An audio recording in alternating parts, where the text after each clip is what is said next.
Okay, welcome to Cycle 7, starting on September 30th, ending on Tuesday, October the 6th. So scrolling down, opening up our agenda. Hopefully we're pretty familiar with this at this point.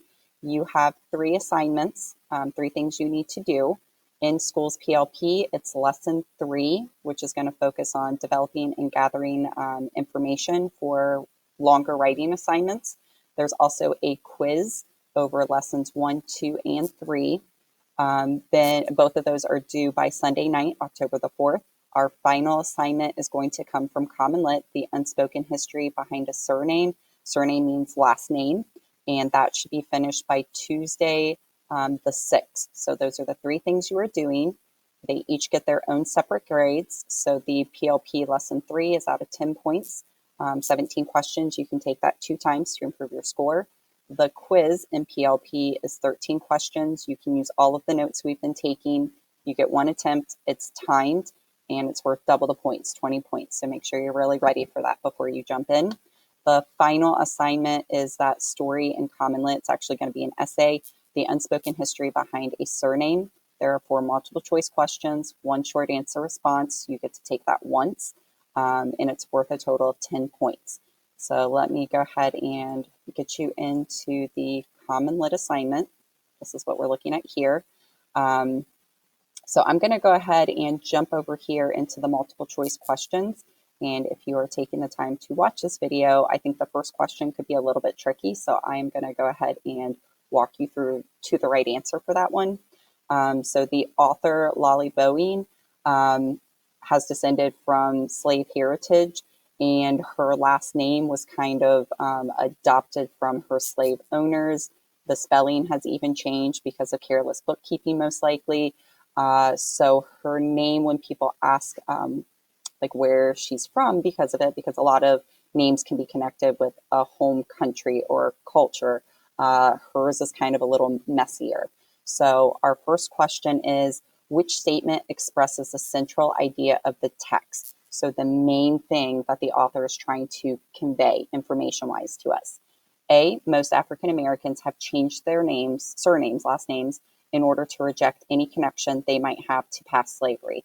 That's actually not true, even though a lot of last names were their slave owners' names, so they could be identified as their property. A lot of slaves, once they were free, kept those names so that there was a way for other family members that they were ripped apart from to be able to come back and find each other. B, discussing the origin of African Americans' surnames is a good way to bring attention to the history of slavery. So I do think this is interesting and brings attention to this topic, but for the author, it's something that's kind of painful and complicated and uncomfortable. C, knowing the origin of a person's surname in America can better help us understand the nation's history. So that's a little bit true, but she's not focusing on all the different surnames and origins. She's focusing on her identity, who she is as a Black woman who descended from slaves, and what that name means to her. So D is our correct answer. African Americans have a complicated and at times painful history with their surnames, which is not easy to discuss. So D is our correct answer. This one has to be right because question 2 is going to be follow-up.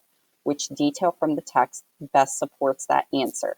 So you're looking at these choices, and which one shows us that she kind of has a complicated emotional connection when people ask about her last name, where it came from.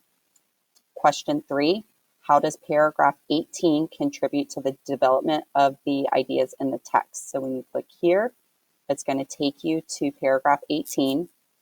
I didn't tell the students that during slavery, African Americans were assigned names by their owners, and many times didn't even have surnames, records show. So a lot of times they weren't even given last names. I didn't talk about how those residents were at times given the last names of their owners so that they could be identified as that white family's property. And so that's what I was talking about earlier with where their names come from. Question 4, what is the author's main purpose in the article? Is it to encourage people not to ask about last names? Is it to inform readers about the origin of people's surnames in America, as in everyone's? Is it to help readers understand her relationship with her name as an African American? Or is it to explain to readers why she doesn't discuss her surname with people when they ask? The last one is your short answer. And I have a prompt for you